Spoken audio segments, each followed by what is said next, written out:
नमस्कार दोस्तों, आशा करता हूँ आप सब अच्छे होंगे और अपनी तैयारी अच्छे से कर रहे होंगे। आज हम मैथमेटिक्स का प्रैक्टिस सेट नंबर 2 लेकर आए हैं। अगर आपने हमारा पहला प्रैक्टिस सेट नहीं देखा है तो आप लिंक डिस्क्रिप्शन में मिल जाएगा, वहाँ से देख सकते हैं या प्लेलिस्ट से जाके देख सकते हैं। साथ ही साथ आप हमारी रीजनिंग, जीके और जीएस की वीडियोज़ को भी देख सकते हैं, जिससे आपकी तैयारी बेहतर हो सके। चलिए बिना किसी देर के वीडियो को शुरू करते हैं। लेकिन वीडियो शुरू करने से पहले अगर आप हमारे चैनल पर नए हैं तो प्लीज़ चैनल को सब्सक्राइब ज़रूर करें, और अगर अभी तक आपने हमारा टेलीग्राम चैनल ज्वाइन नहीं किया है तो लिंक डिस्क्रिप्शन में, आप वहाँ से ज्वाइन कर सकते हैं। चलिए देखिए, पहला प्रश्न है कि दो संख्याओं का महत्तम समावर्तक यानी कि HCF जो है वो और लघुत्तम समावर्तक यानी कि LCM 1080 और 30,240 है। यदि एक संख्या 4,320 है तो दूसरी संख्या आपको बतानी है। देखिए, एक फार्मूला आपको पता होगा, ये बहुत सिंपल सवाल है लेकिन आपको फिर भी रिवीजन के लिए बहुत ज़रूरी होता है कि HCF गुणा LCM यानी कि लासा गुणा मासा बराबर पहली संख्या गुणा दूसरी संख्या।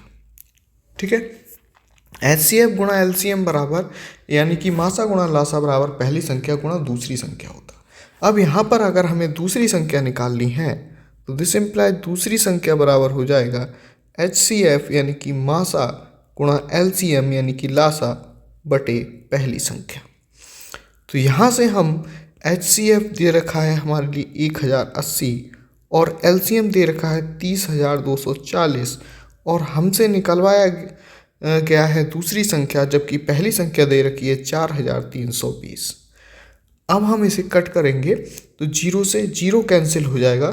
432 से अगर जो 3,024 बचा इसे काटेंगे तो यहाँ आएगा 7। ठीक है, क्योंकि 7 दूनी 14, 7 तियां 21, इस तरीके से यहाँ आएगा 7 और 7 से इसकी गुणा करेंगे तो ये हो जाएगा 1080 की 0, 8 सत्ते 56 और 7 एकम 7 यानी कि 7,560।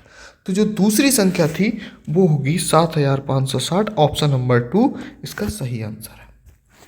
बढ़ते हैं नेक्स्ट प्रश्न पर। प्रश्न नंबर 2 है। देखिए, प्रश्न नंबर 2 दे रखा है कि यदि एक व्यक्ति 10.5 किलोमीटर की दूरी 2 घंटे में तय करता है तो वह उसी चाल से यानी कि समान चाल से 5 घंटे में कितनी दूरी तय करेगा। अब यहाँ पर हमें पहले चाल निकाल लेनी है, क्योंकि दूरी दे रखी है। यहाँ पर देखिए, दूरी दी है और समय दिया है यहाँ पर, तो हम यहाँ पर पहले उस व्यक्ति की चाल निकाल लेंगे। तो आप जानते होंगे चाल बराबर जो होता है वो दूरी बटे समय होता है। तो दूरी यहाँ पर दे रखी है 10.5 किमी यानी कि किलोमीटर और 2 घंटा। जब इसे काटेंगे तो 5 दूनी 10 और 5 को काटेंगे तो 2.5 किलोमीटर पर आवर अथवा किलोमीटर पर घंटा, ये इसकी चाल आ जाएगी एक व्यक्ति की। अब ये वह कह रहा है आगे कि इसी समान चाल से 5 घंटे में कितनी दूरी तय कर सकता है। तो जब 1 घंटे में, ठीक है, इतनी दूरी तय कर सकता है, चाल का मतलब तो यही है किलोमीटर पर आवर, यानी 1 घंटे में तय की गई दूरी 5.25 किलोमीटर है। तो 5 घंटे में तय की गई दूरी, कि 5 घंटे में तय की गई दूरी 5 से हम गुणा कर देंगे, इसके लिए 5.25 किलोमीटर हो जाएगी। जब इसे गुणा करेंगे तो 25 और 25 की 5 से गुणा करेंगे तो 125 हो जाएगा, जोड़ेंगे तो 26.25 किलोमीटर हो जाएगी। तो इसका सही आंसर होगा 26.25 किलोमीटर। बढ़ते हैं नेक्स्ट प्रश्न पर। प्रश्न नंबर 3 देखिए कि एक आयत की भुजाओं का अनुपात 8:10 है और इसका परिमाप जो है 90 सेंटीमीटर है। इस आयत का क्षेत्रफल ज्ञात कीजिए। हमने भुजाओं को मान लिया, जो लंबाई है उसे मान लिया हमने 8x और जो चौड़ाई है उसे हमने मान लिया 10x, क्योंकि जो अनुपात दे रखा है वो 8:10 का दे रखा है। तो लंबाई, सॉरी यहाँ पे उल्टा करेंगे, क्योंकि हमेशा ध्यान रखिए चौड़ाई जो होती है कम होती है, लंबाई ज़्यादा होती है। तो यहाँ पर लंबाई हम कर लेंगे 10x और चौड़ाई कर लेंगे 8x। ठीक है, हालांकि आप कुछ भी लेंगे आंसर में कोई प्रभाव नहीं पड़ेगा, लेकिन ये कॉमन बात होती है, लंबाई ज़्यादा होती है और जो चौड़ाई है वो कम होती है। तो लंबाई 10x लेंगे, चौड़ाई 8x ले लेंगे, तो 10 का अनुपात 8 ही रहेगा ये। अब आयत का परिमाप जो होता है आयत का जो परिमाप है वो आप जानते होंगे कि 2 गुणा लंबाई प्लस चौड़ाई होता है। ठीक है, तो आयत का परिमाप 2 और लंबाई 10x और चौड़ाई 8x हो गया। ठीक है, और यहाँ पर परिमाप हमें 90 दे रखा है, तो 90 हो गया ये बराबर 2 गुणा 10 और 8 18x हो गया। 10x और 8x 18x हो गया। तो यहाँ से अगर हम x निकालेंगे तो जो 18 और 2 हैं वो 90 के बटे में आ जाएंगे, यानी हम उससे भाग कर देंगे। तो क्योंकि ध्यान दीजिए जो चीज़ें गुणा में होती हैं वो बराबर में जाके भाग में आ जाती हैं। तो 90 बटे 2 गुणा 18, तो 18 पंचे कितना हो जाएगा 90, और 2 से 5 को भाग करेंगे तो 2.5 आ जाएगा। ठीक है, तो x की वैल्यू हमारे पास यहाँ पर 2.5 आ गई। तो इस प्रकार जो चौड़ाई होगी, चौड़ाई 8x थी तो 8 गुणा 2.5, तो 8 दूनी 16 और 4 20 हो जाएगी, 20 सेंटीमीटर। और जो लंबाई है वो 10 थी तो 10 गुणा 2.5 बराबर 20 सेंटीमीटर हो जाएगी। अब हमसे पूछा गया है इसका आयत का क्षेत्रफल ज्ञात कीजिए।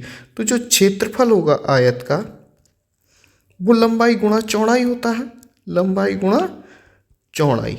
जब लंबाई गुणा चौड़ाई होता है तो लंबाई है हमारी, सॉरी यहाँ पे गलती से 20 सेंटीमीटर लिख दिया था, 25 सेंटीमीटर हो जाएगा। ठीक है, 10 की 2.5 से गुणा करेंगे तो 25 सेंटीमीटर। तो लंबाई 25 गुणा चौड़ाई 20 और सेंटीमीटर गुणा सेंटीमीटर या सेंटीमीटर स्क्वायर या वर्ग सेंटीमीटर कह लीजिए। तो 25 की 20 से गुणा करेंगे तो 500 सेंटीमीटर स्क्वायर या वर्ग सेंटीमीटर। तो सही आंसर होगा ऑप्शन नंबर फर्स्ट, 500 वर्ग सेंटीमीटर। बढ़ते हैं नेक्स्ट प्रश्न पर। प्रश्न नंबर 4 देखिए कि 720 रुपये में यहाँ पर कह रहा है कि 720 रुपये में 17 गेंदों को बेचने पर 5 गेंदों के क्रय मूल्य के बराबर हानि होती है। तो एक का क्रय मूल्य है। अब आप ऐसे समझिए यहाँ पर कि किसी के पास 17 आम हो, ठीक है, वो खरीद के लाया हो कुछ रुपए में, मान लीजिए x, और पता चलता है उसके 5 आम सड़ जाते हैं, यानी कि 5 आम खराब हो जाते हैं, यानी कि 5 आमों का उसे नुकसान हो गया, घाटा हो गया। तो उसके पास कितने बचे आम? तो उसके पास 12 ही बचे। तो जो 12 आम बचे उनकी वैल्यू तो वही रहेगी क्योंकि उसने तो उतने रुपए में खरीदे थे x में। ठीक है, सेम कॉन्सेप्ट आपको ध्यान देना है कि 17 गेंदों को बेचने पर 5 गेंदों के क्रय मूल्य के बराबर उसे हानि हो जाती है। तो 5 गेंदों के क्रय मूल्य जो भी था उसको हम घटा देंगे, तो जो 720 रुपये बचा दरअसल वो 12 गेंदों के क्रय मूल्य के बराबर बचा।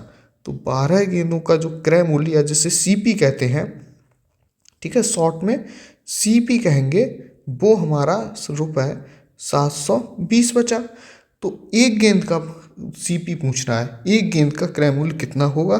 तो एक बॉल का जो सीपी होगा, एक बॉल का सीपी यानी कि कॉस्ट प्राइस होगा 720 को 12 से भाग कर देंगे, तो यहाँ पर कितना आएगा 60 रुपये। ठीक है, तो इस प्रकार के प्रश्नों को इस तरीके से हल करेंगे तो सही आंसर होगा ऑप्शन नंबर डी, 60 रुपये। बढ़ते हैं नेक्स्ट प्रश्न पर। नेक्स्ट प्रश्न है प्रश्न नंबर 5। देखिए, यदि 63 चॉकलेट्स को ए और बी के बीच 4:5 के अनुपात में बांटा जाए तो बी को कितनी चॉकलेट मिलेंगी? देखिए, टोटल चॉकलेट्स कितनी है? वो है 63। ठीक है, जो टोटल चॉकलेट है वो 63 है। अब यहाँ पर जो अनुपात में बांटना है यानी कुल 9 भागों में बांटना है। ठीक है, ए बटे बी या ए अनुपात बी 4/5 दिया हुआ है। ठीक है, तो जो टोटल आपको भाग करने हैं, अनुपात का मतलब होता है कुल कितने भाग करने हैं, तो ए को 4 बी को 5, कुल मिला के 9 भाग करने हैं। तो यहाँ पर हमें बी के लिए जो टोटल भाग मिलेंगे, चूँकि कुल संख्या 63 है और जो बी का पोर्शन है वो है 5, तो 5 बटा और टोटल पार्ट हुए 9, तो 9 से हम भाग करेंगे। ठीक है, तो 9 सत्ते 63 और 7 पंजे 35। तो अगर बी के लिए हमें पूछा गया तो यहाँ पर 35 आंसर होगा। और सेम क्वेश्चन अगर ए के लिए पूछा जाता तो हम 63 गुणा क्या करते, चूँकि ए के लिए भाग मिलते 4, तो 4/9 करते और 9 सत्ते 63 और 7 चौक 28। इस प्रकार से ये आंसर होता है। ठीक है, तो इसका जो सही आंसर होगा, चूंकि बी के लिए पार्ट पूछ रहा है तो होगा 35 और ए के लिए पूछता तो होता 28। बढ़ते हैं नेक्स्ट प्रश्न पर। प्रश्न नंबर 6। ए की समीकरण दी है, इसको हल करना है। आप जानते होंगे ये बॉडमास के रूल से हल की जाती है। ठीक है, और बॉडमास मतलब ब्रैकेट ऑफ, पहले ब्रैकेट्स को सॉल्व करेंगे, फिर डिवाइड करेंगे, फिर एम फॉर मल्टीप्लाई, फिर ए फॉर एडिशन यानी जोड़, एस फॉर सब्सट्रैक्शन यानी कि घटाना। ठीक है, तो यहाँ पर जो इक्वेशंस दी है यानी कि 48 आपको कुछ भाग करना है, फिर 35 माइनस एक मिडिल ब्रैकेट है 30 minus 31 minus 26 divide by 2 into 4, और फिर छोटी ब्रैकेट को बंद किया गया है, फिर बड़ी ब्रैकेट, फिर सबसे बड़ी। इसका मतलब ये है, पहले हम यहाँ पर ध्यान दीजिए, सबसे पहले हम यहाँ पर क्या करेंगे, भाग करेंगे, क्योंकि ब्रैकेट ऑफ, पहले ब्रैकेट खोलेंगे तो इस ब्रैकेट को पहले खोलेंगे। जब इन ब्रैकेट को खोल लेंगे हम इस वाली को, सबसे छोटी वाली को, तो मिडिल ब्रैकेट बच जाएगी। उस मिडिल ब्रैकेट को सॉल्व करेंगे, फिर बड़ी ब्रैकेट बच जाएगी। ठीक है, लेकिन सॉल्व करते समय हम सबसे पहले क्या करेंगे, डिवाइड करेंगे, फिर क्या करेंगे, मल्टीप्लाई करेंगे, फिर एडिशन करेंगे और फिर सब्सट्रैक्शन करेंगे। यही ध्यान रखना है। तो यहाँ पर देखिए डिवाइड करेंगे 2 से, इसके लिए तो हो जाएगा ये 13। ठीक है, जब 13 हो गया तो 13, अब हम क्या करेंगे, एक 31 यानी कि 31 माइनस 13 गुणा 4 बचेगा, लेकिन हमें घटाना नहीं है, हमें पहले क्या करना होगा, गुणा करना होगा। तो 13 चौक कितना हो जाएगा, हम गुणा करेंगे तो 52, तो ये होगा 48 भाग 35 माइनस 30 माइनस 31 माइनस 13 बचा, और 13 चौक 52 यानी कि 52 मिडिल ब्रैकेट और बिग ब्रैकेट। अब 48 बड़ी ब्रैकेट लगाएंगे। ठीक है, अब 30 और 30 ध्यान दीजिए, अगर हम इसको घटाएंगे तो 52 में से 30 बन जाएगा, तो माइनस की संख्या बचेगी, क्योंकि हम छोटी संख्या में से बड़ी संख्या घटा रहे हैं। तो यहाँ पर माइनस के 21 बचेंगे तो प्लस के 21 हो जाएंगे, क्योंकि बाहर एक एक्स्ट्रा माइनस है, तो माइनस माइनस प्लस हो जाएगा। तो अब 48 डिवाइड देखिए, अब ये हो गया 51, तो 35 माइनस, क्योंकि इसको हल करेंगे तो ये 51 हो जाएगा, तो 51। ठीक है, अब अगेन देखिए आगे कि 51 में से 35 जाएंगे तो -16 बचेगा। अब हमने ब्रैकेट यहाँ पे इसलिए यूज़ किया क्योंकि पॉजिटिव नंबर आता है 16, तो फिर इसको ऐसे ही लिखते, लेकिन चूंकि माइनस आया तो हमने एक ब्रैकेट लगा लिया। ठीक है, तो अगर हम 16 से 48 को डिवाइड करेंगे तो आएगा 3, लेकिन माइनस का, क्योंकि यहाँ पर माइनस है तो आंसर होगा आपका -3। तो ऑप्शन नंबर बी सही आंसर होगा। बढ़ते हैं नेक्स्ट प्रश्न पर। प्रश्न नंबर 7।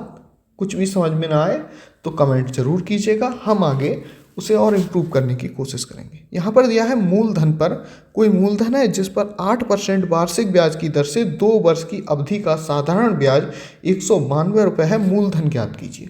तो आप जानते होंगे साधारण ब्याज का जो सूत्र होता है, साधारण ब्याज बराबर मूलधन गुणा दर गुणा समय बटे 100। तो यहाँ पर आपको साधारण ब्याज दिया है 192, हम यहाँ 192 लिख लेंगे। मूलधन हमें ज्ञात करना है तो इसको ऐसा ही लिखा रहने देंगे। दर दी है 8% वार्षिक, तो 8% वार्षिक। समय दिया है 2 वर्ष, तो 2 वर्ष बटे 100। अब चूंकि मूलधन निकालना है तो जो चीज़ यहाँ बटे में है यानी कि 100, वो 192 से मल्टीप्लाई हो जाएगा, और जो 8 और 2 है चूंकि ये गुणा में है ये बटे में पहुंच जाएगा। तो हम यहाँ से निकालेंगे मूलधन बराबर 192, क्रॉस मल्टीप्लाई करो 100 ऊपर पहुंच जाएगा, और जो ऊपर था वो नीचे आ जाएगा। ठीक है, अब ये हो गया। अब यहाँ से देखिए 8 दूनी 16 हुआ, यानी 192 गुणा 100 बटे 16। जब इसको भाग करेंगे तो 16 इंटू 12, ठीक है, 192 होता है, तो 12 गुणा 100 बराबर 1200। तो रुपए कितना आया मूलधन, 1200। यही पूछा था हमसे, तो सही आंसर होगा ऑप्शन नंबर डी, 1200 रुपये। बढ़ते हैं नेक्स्ट प्रश्न पर। प्रश्न नंबर 8 है कि प्रथम 5 अभाज्य संख्याओं का योगफल ज्ञात कीजिए। तो प्रथम 5 अभाज्य संख्याएं पहले कौन सी होंगी, बस इतना पता हो तो 2, 3, 5, 7 और 11। ठीक है, ये प्रथम 5 अभाज्य संख्याएं हो गई। अब इनका योग बताना है तो आप इनको ऐड कर लेंगे तो योग 2 और 3 5, 5 और 5 10, 10 7 17, 17 और 11 28। तो सही आंसर होगा ऑप्शन नंबर सी 28। बढ़ते हैं नेक्स्ट प्रश्न पर। नेक्स्ट प्रश्न है प्रश्न नंबर 9 कि बाढ़ प्रभावित लोगों के एक राहत शिविर में 250 लोगों के लिए 20 दिनों के भोजन की सामग्री उपलब्ध थी। 12 दिनों के बाद 150 व्यक्ति शिविर से घर चले गए। शिविर में बचे लोगों के लिए शेष भोजन कितने दिनों तक चलेगा। ध्यान दीजिए कि जो पहले भोजन था वो 250 लोगों के लिए 20 दिनों के लिए भोजन अवेलेबल था। ठीक है, तो जो कुल भोजन था वो 250 गुणा 20। ठीक है, और 12 दिनों के बाद 150 व्यक्ति चले गए। तो यहाँ पर ध्यान दीजिए कि 12 दिनों के बाद शेष व्यक्ति हम कैलकुलेट करें तो 250 टोटल थे और 150 चले गए, तो कुल 100 व्यक्ति बचे 12 दिनों के बाद। ठीक है, जो 100 व्यक्ति बचे अब ये अगले 8 दिन खाना खाएंगे, वही पूछा है। तो अगले 8 दिन 8 दिनों के लिए, ठीक है, अगले 8 दिनों के लिए जो राशन बचा, ठीक है, क्योंकि टोटल 20 दिनों के लिए भोजन की व्यवस्था थी 250 व्यक्तियों के लिए। अब 150 चले गए हैं तो कुल 100 लोग बचे। ठीक है, अब चूंकि 250 की व्यवस्था 8 दिनों के लिए थी तो अगले जो 8 दिन बचे, ठीक है, उसके लिए जो भोजन व्यवस्था मतलब 100 लोग कितने दिन खा सकते हैं। तो ध्यान दीजिए यहाँ पर कि टोटल जो भोजन बचा, टोटल शेष भोजन एक तरीके से बचा, वो होगा 250 गुणा 8। ठीक है, क्योंकि 250 लोगों ने 12 दिन तो भोजन खा लिया था। ठीक है, अब यहाँ पे 100 लोग बच गए, 150 चले गए, यहाँ से 150 घटा दीजिए, ऐसे देखिए, और इनके लिए अब कितने दिन भोजन चलेगा ये पूछा गया है। तो 250 लोग अगर और खाते तो ये 8 दिन ही तो भोजन चलता। ठीक है, तो 250 गुणा 8 इतना भोजन तो शेष रह गया।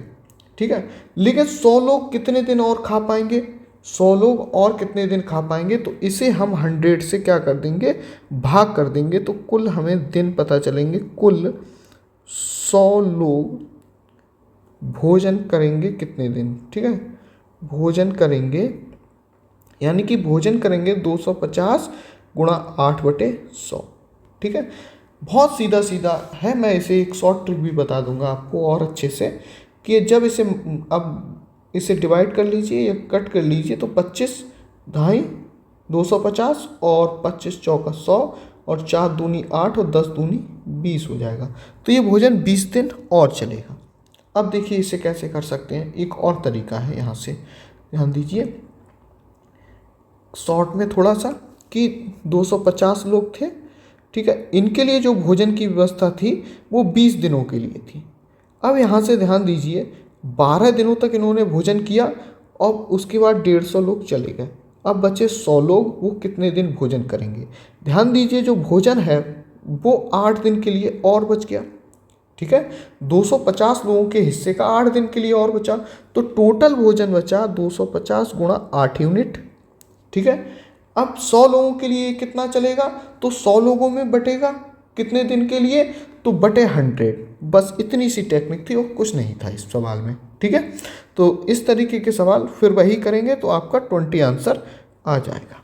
तो सही आंसर होगा इसका 20। ठीक है, बढ़ते हैं नेक्स्ट प्रश्न पर। प्रश्न नंबर 10 है, देखिए यहाँ पर कि x और y एक साथ किसी कार्य को 12 दिनों में पूरा कर सकते हैं।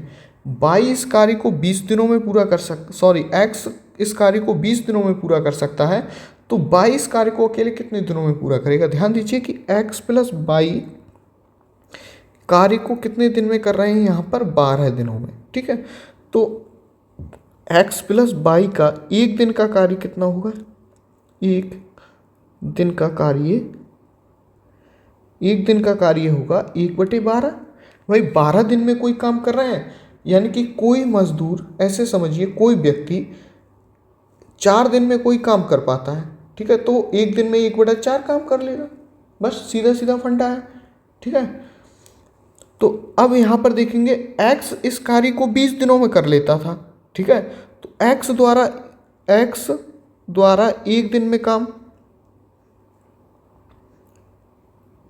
तो 1/20 हो जाएगा, क्योंकि एक्स अकेले इस काम को 20 दिन में कर लेता था, तो एक दिन में 1/20 काम कर लेगा। तो बाई का काम कितना हो गया, बाई का काम कितना होगा भाई, एक्स प्लस बाई में से एक्स का काम एक दिन का घटा दो, ठीक है, का काम एक दिन का, ठीक है। तो जो बाई का एक दिन का कार्य कितना होगा, वही एक्स प्लस बाई का जो टोटल कार्य है उसमें से एक्स का घटा दो, तो बाई का एक दिन का कार्य आ जाएगा। तो इसको एलसीएम लेंगे तो 240 हो जाएगा, और 20 एकम 20 और 12 एकम 12, 8/240। जब कट करेंगे तो 8 तियाँ 24, 1/30, यानी कि बाई का जो एक दिन का कार्य आया वो 1/30 आया। तो जो दिन लगेंगे, यानी कि एक दिन में बाई 1/30 कार्य करता है, तो कुल कार्य जो है बाई 30 दिन में ख़त्म कर देगा, ठीक है। तो सही आंसर होगा इसका ऑप्शन नंबर ए। आशा करता हूँ वीडियो आपको अच्छा लगा होगा। कुछ भी प्रॉब्लम हो तो उसके लिए हमें कमेंट जरूर करें, हम उसका रेस्पॉन्स ज़रूर करेंगे। मिलते हैं नेक्स्ट वीडियो में, तब तक के लिए जय हिंद, वंदे मातरम।